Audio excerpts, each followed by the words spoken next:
गांधी परिवार इतना पावरफुल है ना, उसका नाम लेने में बार बार प्यास लगती है।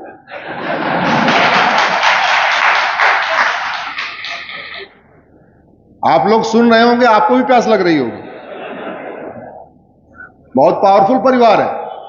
वो जेल में जहर दिलवा देता है, खाने में जहर मिलवा देता है, ट्रेन से फेंकवा देता है। कई बार तो कुछ नेताओं को तो रूस में जहर दिलवा दिया था। एक प्रधानमंत्री को पता है ना, ताशकंद फाइल देखी। बहुत पावरफुल परिवार है, इसलिए मैं भी पानी पी पी के बोल रहा हूं।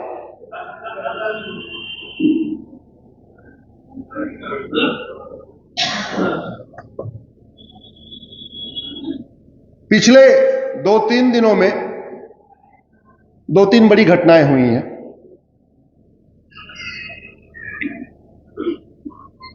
एक घटना हुई हल्द्वानी में कि हमारे प्रशासन के लोग गए खाली कराने, तो पिट के आ गए। पिटे नहीं पिटे? पिटे। दूसरी घटना बंगाल में हुई है कि जेल में बंद 200 जेल में बंद महिलाओं के 200 बच्चे हुए। एक दो नहीं, 200। जो 8 साल 10 साल से जेल में बंद हैं, उनके बच्चे हो रहे बंगाल में। तीसरी एक घटना और भी बंगाल में हुई है।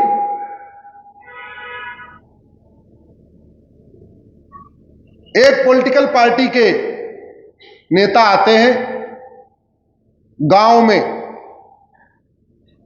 हिंदुओं में जो सुंदर लड़की होती है या शादीशुदा हमारी जो बहनें हैं सुंदर, उनको उठा के ले जाते हैं, सुबह आके छोड़ देते हैं।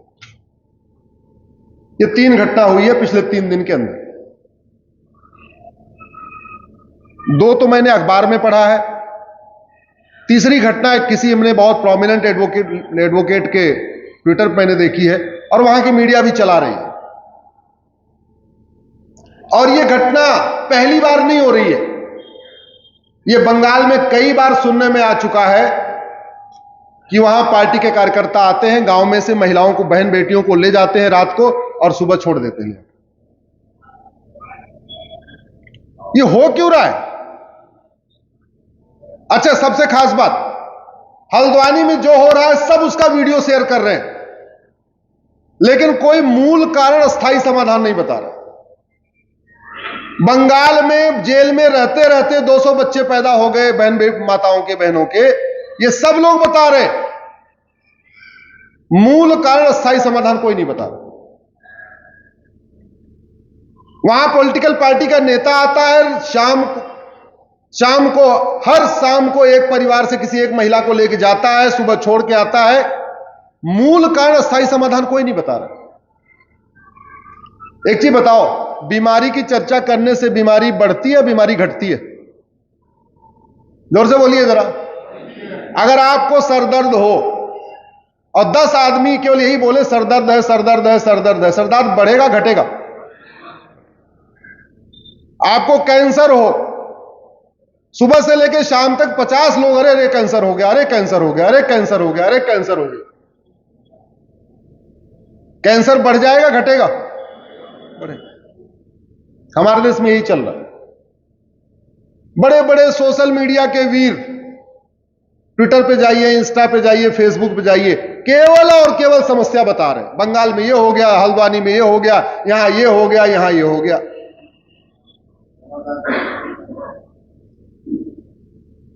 कश्मीर में इतना बड़ा नरसंहार हुआ, कश्मीर फाइल बनी,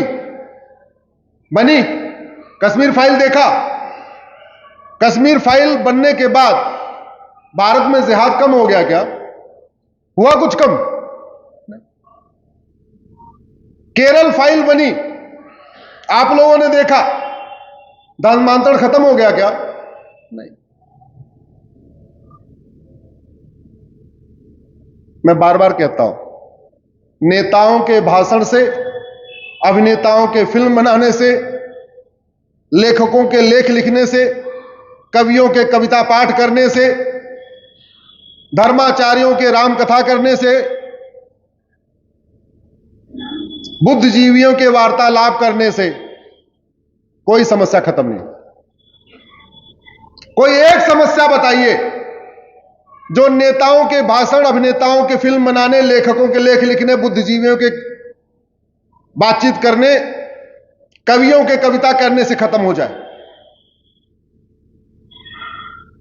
और एक बात और,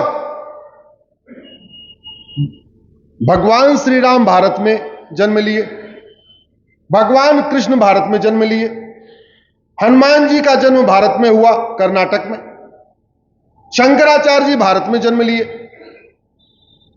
भगवान बुद्ध भारत में जन्म लिए, भगवान महावीर भारत में जन्म लिए, चारों मठ हमारे पास, 12 ज्योतिर्लिंग हमारे पास, 51 शक्तिपीठ हमारे पास, सबसे ज्यादा पॉलिटिकल पार्टी हमारे भारत में, सबसे ज्यादा सांसद विधायक हमारे भारत में, सबसे ज्यादा महामंडलेश्वर हमारे भारत में, सबसे ज्यादा कथावाचक हमारे भारत में, सबसे ज्यादा नेता, अभिनेता, लेखक, बुद्धिजीवी, पत्रकार, कलाकार हमारे भारत में। यह कोई समस्या खत्म क्यों नहीं हो रही? सबसे ज्यादा एनजीओ हमारे भारत में 25 लाख।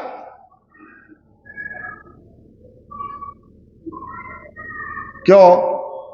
क्योंकि सब कुछ तो बढ़ रहा है, सब मजबूत हो रहे हैं, नेता मजबूत हो रहे हैं, संगठन मजबूत हो रहे हैं, एनजीओ मजबूत हो रहे हैं, मठ मजबूत हो रहे हैं, महामंडलेश्वर मजबूत हो रहे हैं, जिसके मठ में 4 कमरे थे वहां 14 कमरे हो रहा है, सब मजबूत हो रहा है। लेकिन जिससे देश चलता वही मजबूत नहीं हो रहा है, कानून। और वो इसलिए नहीं हो रहा है क्योंकि हम सब ने इसको समझा ही नहीं और हम सब ने इसको मिलके मांगा ही नहीं। हम जाति, भाषा, क्षेत्र के आधार पर वोट देते रहे। और कितने स्वार्थी हैं हम, कितने स्वार्थी हैं। नाई बढ़िया वाला चाहिए, मोची बढ़िया वाला चाहिए, ड्राइवर बढ़िया वाला चाहिए, अपनी जाति का हो चाहे ना हो, बढ़िया चाहिए। टीचर बढ़िया चाहिए, अपनी जाति का हो चाहे ना हो। ट्यूटर बढ़िया चाहिए, डॉक्टर बढ़िया चाहिए। जहां हमारा व्यक्तिगत कार्य है ना, हमारा स्वार्थ है, जहां हम सीधे सीधे लाभान्वित होते हैं, वो सब हमें क्वालिटी का चाहिए। उसमें जाति, भाषा, क्षेत्र हम नहीं देखते। लेकिन जिससे देश चलवाना होता है, जिससे प्रदेश चलवाना होता है, जिससे समाज में सुधार करवाना होता है, जिससे धर्म की जय कराना होता है, धर्म का नाश कराना होता है, जिससे कठोर कानून बनवाना होता है, वहां हम जाति देखते हैं, भाषा देखते हैं, क्षेत्र देखते हैं, यारी देखते हैं, दोस्ती देखते हैं। और इसका नतीजा क्या हुआ? वैज्ञानिकों ने चंद्रयान बनाया, मंगलयान बना दिया, आदित्ययान बना दिया, सूर्य पे पहुंच गए। वैज्ञानिकों ने दुनिया की सबसे लंबी दूर तक मार करने वाली अग्नि मिसाइल बना दिया, ब्रह्मोस बना दिया। हमारे डॉक्टरों ने सबसे सस्ती, सबसे अच्छी कोरोना की वैक्सीन बना दिया, 6 महीने के अंदर बना दिया। लेकिन हमारे माननीय सांसदों और विधायकों ने दुनिया का सर्वोत्तम कानून नहीं बनाया, कभी चर्चा ही नहीं किया।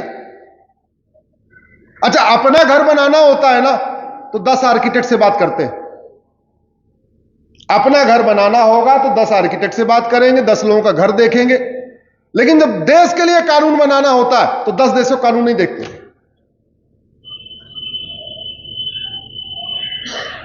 संविधान कहता है नागरिकता खत्म करने के लिए कानून बनाओ।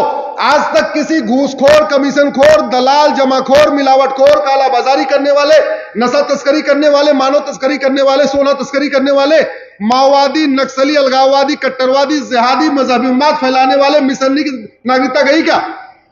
गई किसी की?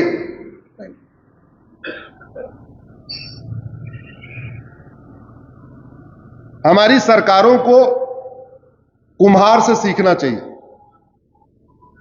हमारी सरकारों ने कुम्हार से नहीं सीखा। कुम्हार देखिए क्या करता है, मिट्टी की खुदाई करता है, मिट्टी की तोड़ाई करता है, खरपतवार की सफाई करता है, उसके बाद एक हाथ नीचे एक हाथ ऊपर, तभी तो बर्तन बनाता है। ये अंदर वाला हाथ शिक्षा व्यवस्था है, बाहर वाला हाथ दंड व्यवस्था है। दुर्भाग्यवश हमने दोनों पे ध्यान नहीं दिया। आज भी हमारे यहां मैकाले शिक्षा व्यवस्था चल रही है, मिशनरी शिक्षा व्यवस्था चल रही है, मदरसा शिक्षा व्यवस्था चल रही है, और वो इसलिए चल रही है क्योंकि संविधान में आर्टिकल 30 डाल दिया। जड़ वहां पे ये मदरसा बंद करना, मिशनरी बंद करना, मैकाले बंद करना, one nation one education system लागू करने के लिए संविधान में संशोधन करना पड़ेगा। और संविधान में संशोधन करने के लिए क्या करना पड़ेगा? अब की बार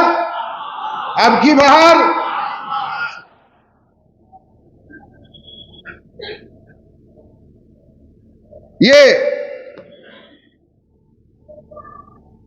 गुलामी की पुलिस व्यवस्था बदलने के लिए, पूरे देश में one nation one police code लागू करने के लिए संविधान के शेड्यूल 6-7 को बदलना पड़ेगा। संविधान के शेड्यूल 7 को बदलने के लिए 2/3 बहुमत लोकसभा में चाहिए, 2/3 राज्यसभा में चाहिए। इसलिए अब की बार बंगाल की पुलिस पॉलिटिकल पार्टी के कार्यकर्ताओं को इसलिए नहीं पकड़ती है जो शाम को आके एक एक बहन बेटियों को ले जाते हैं। क्योंकि 1861 का पुलिस एक्ट आज भी चल रहा है और संविधान के अनुसार पुलिस राज्य के अधीन है। पुलिस जो राज्य के अधीन है, इसको सेंट्रल के अधीन लाने के लिए, one nation one police code लागू करने के लिए संविधान में संशोधन करना पड़ेगा।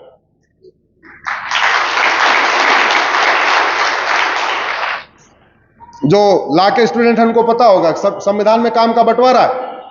केंद्र का अलग काम है, राज्य का अलग काम है, कॉन्करेंट अलग काम है। उस काम में बदलाव करने के लिए भी आपको 2/3 बहुमत चाहिए।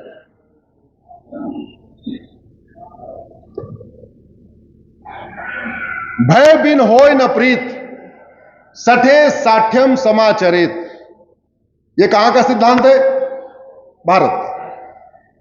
जिन देशों ने विदुर के सठे साठ्यम समाचरित सिद्धांत को अपनाया, कठोर कानून बनाया, जिन देशों ने भगवान श्री राम के भय बिन होय न प्रीत सिद्धांत को अपनाया, कठोर कानून बनाया, वहां शांति है, समृद्धि है, खुशहाली है। उदाहरण के लिए जापान, सिंगापुर। जिन्होंने नहीं अपनाया वहां बदहाली है। उदाहरण के लिए हम, और हमसे भी ज्यादा पाकिस्तान, हमसे बुरे हाल में। आप संयोग देखिए, पाकिस्तान में किसका धर्मांतरण होता है? जोर से बोलिए जरा, किसका? अरे जोर से बोलिए, किसका? अब भारत में किसका होता है? भारत में किसका धर्मांतरण होता है?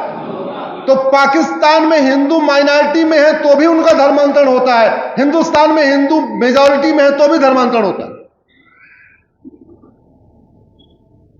पाकिस्तान में किसकी छोटी बच्चियों को उठाया जाता है?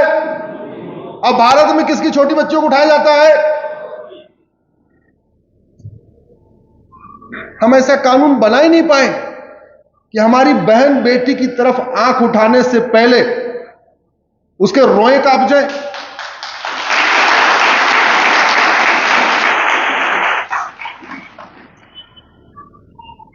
मैं कहता हूं, धर्मांतरण कराने वालों की 100% प्रॉपर्टी जब्त करने, नागरिकता खत्म करने और 20 से 50 साल की सजा देने के लिए कानून बनाइए, वो भी 1 साल के अंदर। मैं गारंटी के साथ कहता हूं धर्मांतरण खत्म हो जाएगा। घुसपैठियों की 100% प्रॉपर्टी जब्त करने, नागरिकता खत्म करने और 20 से 50 साल की सजा देने के लिए कानून बनाइए।